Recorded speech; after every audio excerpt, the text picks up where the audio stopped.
Good morning, good afternoon, and good evening anywhere in the world. Welcome back to our Global Weekly Updates. I'm here at 28 Ho Tung Mao, our main office, to let you know a little bit more about the impacts of Vietnam on the global market and, of course, the global market on Vietnam.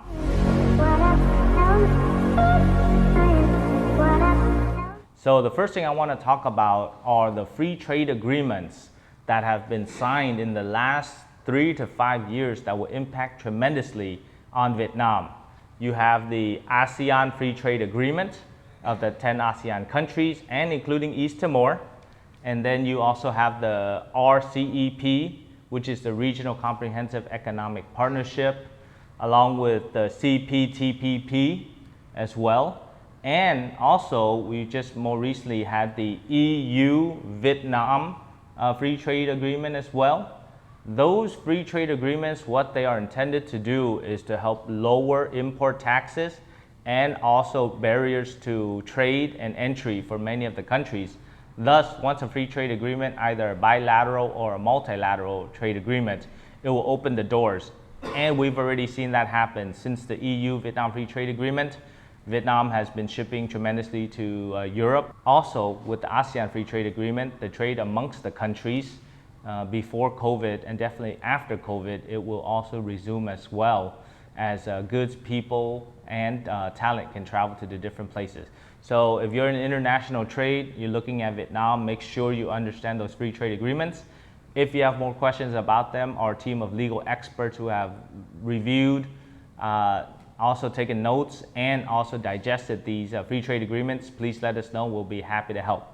The second item I want to talk about that you may not think has an impact on Vietnam, but it really does, is what is the impact of the Bill Gates and Melinda divorce and also Microsoft's impact on Vietnam.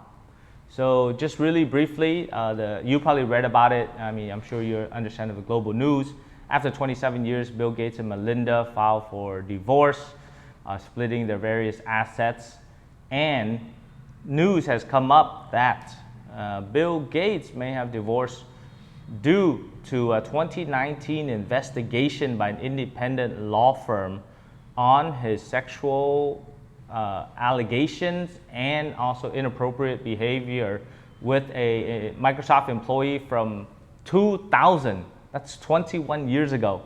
That's plenty of time to deal with an issue. However, in corporate America and around the world, issues of sexual harassment and inappropriate behavior is taken very seriously.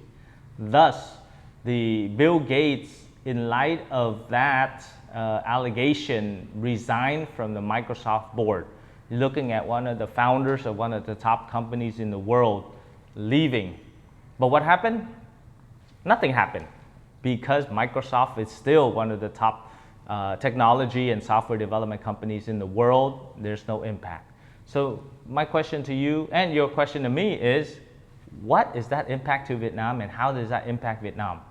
So if we look at the business contingency planning and the strength of a company, whether it relies on one founder or one leader, in developed countries and in global companies, it almost does not matter who is in the leadership.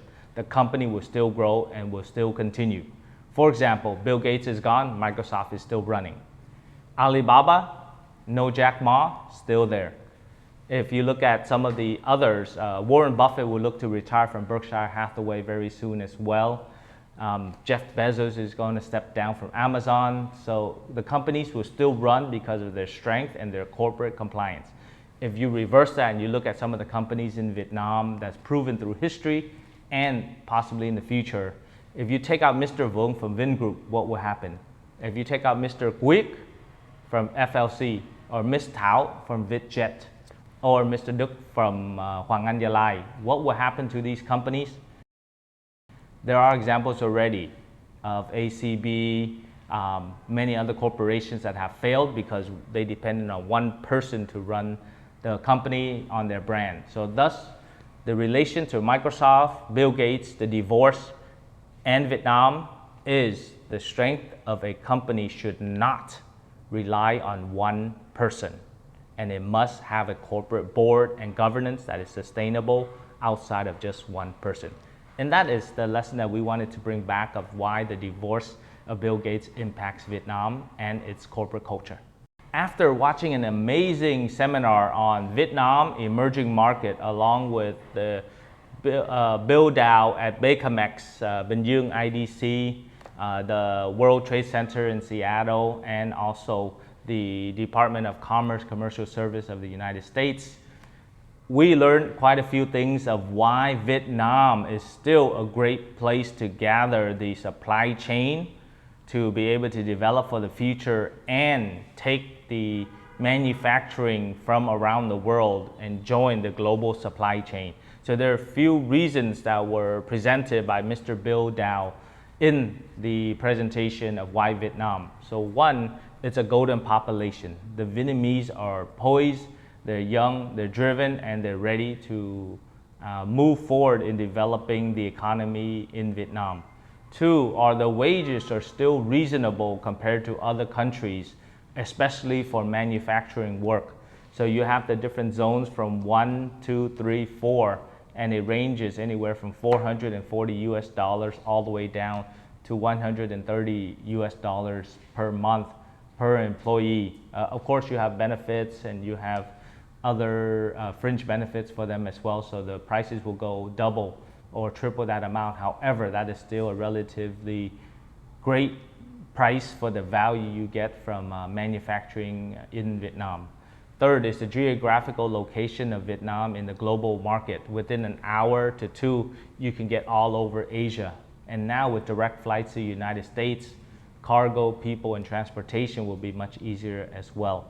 And finally, that we addressed earlier are the free trade agreements that Vietnam has entered in the last 10 years that will poise it to be a low tax barrier, a low import tax and export tax country that will allow you to manufacture here in Vietnam and then export all over the world with the most competitive prices.